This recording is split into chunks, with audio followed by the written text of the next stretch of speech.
But like I say, guys, it's a compromise. It's a compromise to keep everyone happy. You know, I could give up the mid-afternoon living room wank. I can give that up. I can give up the bathroom. I can let her have the bathroom. But there's one thing that needs to change before we can have true married bliss. Oh, guys, she's a snorer.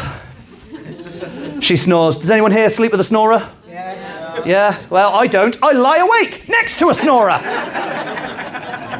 I don't get it. She's so little, but she's so loud. It's relentless. And the weirdest part of it, she's from Bristol.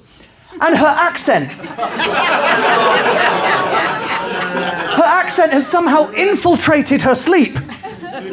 She snores in a West Country accent. It sounds like a donkey with asthma.